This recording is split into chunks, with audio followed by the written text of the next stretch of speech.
May 24th, 1993. Guadalajara International Airport, Mexico. A car pulls up to the terminal. Inside sits one of the most respected men in the country, a cardinal of the Catholic Church. In the next 90 seconds, 14 bullets will tear through that car. The cardinal will die in the arms of a stranger, and the Mexican government will hand the world a stunning explanation.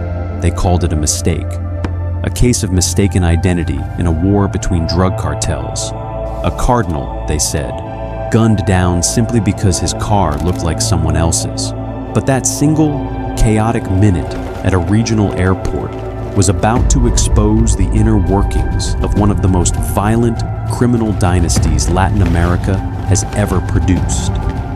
A family of brothers who would turn a border town into a battlefield, put a journalist in the crosshairs of their own hitmen, and end up on the FBI's most wanted list, one by one. Was the cardinal really killed by accident? Or did he know something that made him a target? By the end of this story, you'll have the evidence, and you can decide for yourself.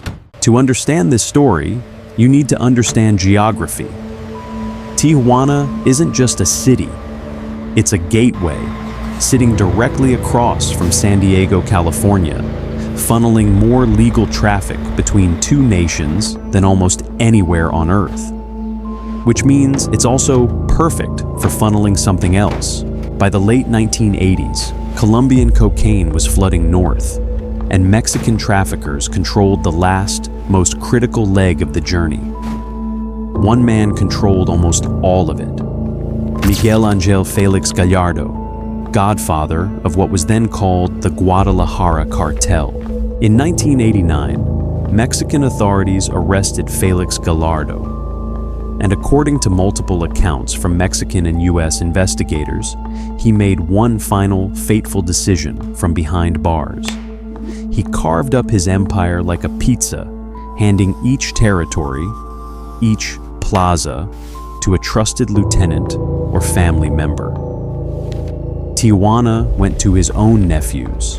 Meet the Arellano Félix siblings. Francisco Rafael, the eldest, the first to make his name on the streets of Tijuana. Benjamin, quiet, calculating. The one US prosecutors would later call the organization's CEO. Ramon, the enforcer, a man whose name alone could empty a nightclub. Francisco Javier, the youngest brother, known on the street as El Tigrillo, the Little Tiger. Eduardo, a trained physician, nicknamed El Doctor, who used his medical background to help launder the family's money into legitimate business. And Enedina, the sister who, as we'll see, would end up running the whole operation long after her brothers were gone. Here's where the story gets uniquely dark. Ramon didn't recruit his hitmen from the slums. He recruited them from Tijuana's wealthiest families. Private school kids, sons of doctors and businessmen, given cash, cars, and cocaine in exchange for murder. Mexican press gave them a name that stuck, the Narco Juniors. By the early 1990s, the Arellano Félix organization controlled the plaza completely. Cocaine, marijuana, and eventually methamphetamine moving north by the ton. On the surface, it looked like business as usual for Mexico's drug war. Politicians looked away. Police were paid, not fought. Everything seemed stable.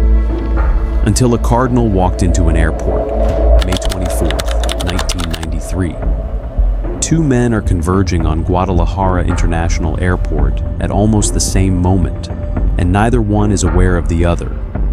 One of them is Joaquín El Chapo Guzmán, a rising Sinaloa trafficker locked in a violent turf war with the Arellano Félix brothers. The other is Cardinal Juan Jesus Posadas Ocampo, Archbishop of Guadalajara, arriving to catch a flight. According to the official Mexican federal investigation, Ramon Arellano Félix's gunmen were lying in wait for Chapo Guzmán and mistook the Cardinal's white Mercury Grand Marquis for a nearly identical car used by their target. In the chaos that followed, at least 6 people were killed, including the Cardinal's own driver. Cardinal Posadas Ocampo was shot 14 times. He died in the arms of a bystander before an ambulance could reach him. Within hours, the news had reached the Vatican. Within days, it had become a national scandal that shook Mexico's government to its foundation. Then, Attorney General Jorge Carpizo led the investigation, and within weeks, the government's conclusion was official: mistaken identity. A tragic accident in someone else's war. But not everyone believed it. According to one theory that persisted for years in the Mexican press, never proven, but never fully silenced, the Cardinal may have known too much about the flow of cartel money through legitimate channels, including real estate and banking, and was killed not by accident, but by design. To this day, that theory remains unproven. What's undisputed is what happened next. Within days, the eldest Arellano Félix brother, Francisco Rafael, was arrested in Tijuana and charged in connection with the shooting. Chapo Guzmán fled south, was captured in Guatemala weeks later, and extradited back to Mexico to begin a 20-year sentence. One he would not finish, but that's a different story for a different episode. The world thought the story ended with an arrest. It was only the first domino, because the remaining brothers weren't finished. They were just getting started. And what investigators would uncover over the next decade would connect this family to shell companies, assassination plots against journalists, and a body count that would make Tijuana one of the most dangerous cities on Earth. To understand how deep this organization's reach went, meet Jesus Blancornelas, co-founder of Zeta, a Tijuana newspaper that did something almost no one else dared to do. Name the Arellano Félix brothers in print again and again, detailing their operation in exhaustive detail. On November 27, 1997, gunmen ambushed Blancornelas' car in broad daylight. His bodyguard and driver, Luis Valero Elizalde, threw himself into the line of fire and was killed instantly. Blancornelas survived, shot 4 times, and kept publishing from his hospital bed. By 1997, Ramon Arellano Félix had earned a spot on the FBI's 10 most wanted fugitives list, one of the first Mexican cartel figures to receive that distinction. The message from Washington was clear. This was no longer just a Mexican problem. US and Mexican investigators began mapping something bigger than street-level trafficking: a financial network, front businesses, real estate purchases. Money moved across the border in ways designed to look, on paper, completely legitimate. The Treasury Department would eventually place the Arellano Félix organization under its Kingpin Act sanctions, freezing assets and blocking anyone in the US from doing business with entities linked to the family. But empires built on fear eventually attract challengers. Throughout the late 1990s and early 2000s, the Arellano Félix brothers fought an increasingly bloody war to hold their plaza, against the Sinaloa cartel, and eventually against their own former enforcers. Behind closed doors, according to Mexican and US investigators, the brothers relied on an inner circle of enforcers to keep the plaza in line. Men whose loyalty could be bought just as easily as it could be broken. It was a structure built entirely on fear. And fear, as this family was about to learn, cuts both ways. On the other side of the border, US federal prosecutors in San Diego had spent years quietly building a case.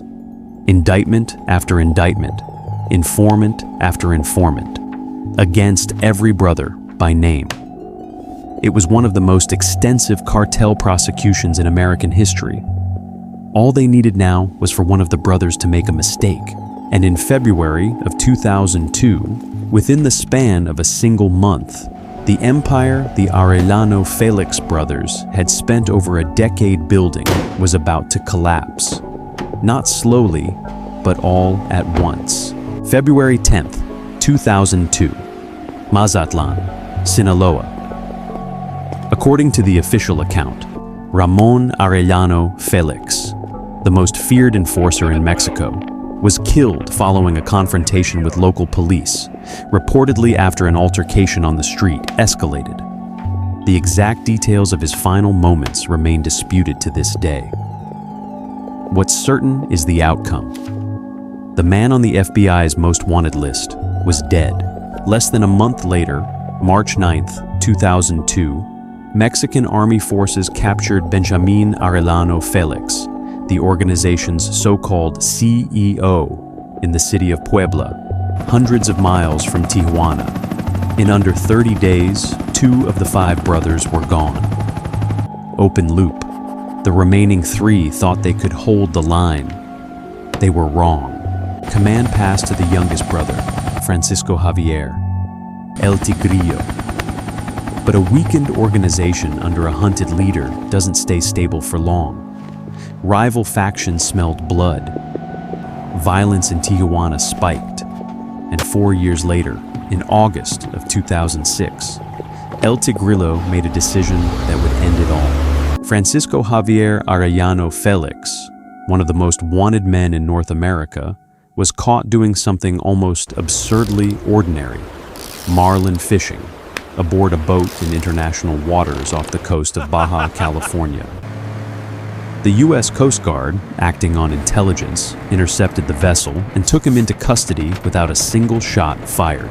In 2007, in a San Diego federal courtroom, Francisco Javier pleaded guilty to running a continuing criminal enterprise. He was sentenced to life in prison without the possibility of parole. Eduardo, El Doctor, held out the longest, finally captured by Mexican forces in Tijuana in October of 2008. But the fall of the brothers didn't end the violence. It fractured it. Former lieutenants turned on each other for control of the plaza. One of the darkest chapters came from a man known only as El Pozolero, the stew maker, a cartel operative later convicted of dissolving hundreds of bodies in chemical vats for a splinter faction. The brothers were gone. The machine they built kept running without them. October 18th, 2013. Los Cabos, Mexico. Francisco Rafael Arellano Félix, the eldest brother, the first to be arrested all the way back in 1993, was celebrating his birthday at a restaurant with a mariachi band and a hired clown entertaining the children. According to widely reported accounts, the killer was the clown. 2 decades after the airport shooting that started this story, the last free brother was gone too. Killed the same way the family had built its empire, without warning, in a crowd, in broad daylight. Today, the Arellano Félix name has faded from headlines. Enedina, the sister who quietly took the reins after her brothers fell, is reported by US and Mexican authorities to have kept a dramatically lower profile than her brothers ever did, prioritizing business over bloodshed. But the plaza she once helped protect didn't become peaceful. It became a prize fought over by the Sinaloa Cartel and, in more recent years, the Jalisco New Generation Cartel. A war that has made Tijuana, at various points, one of the most violent cities on the planet. So we're left with the question we opened with. Was Cardinal Posadas Ocampo really killed by mistake? Collateral damage in a war that had nothing to do with him? Or did he know something about where the money went that made him too dangerous to let live? Mexico's official investigation says one thing. 3 decades of unanswered questions say another. We may never know for certain. What we do know is this. Empires like the one the Arellano Félix family built don't disappear when their leaders fall. They just wait for someone else to pick up the plaza. If you want to know what happened next, to Chapo Guzmán, to the Sinaloa Cartel, to the war that's still being fought over that same stretch of border today, that's a story we're already working on. Subscribe and drop a comment below. Do you believe it was really a mistake? We read everyone.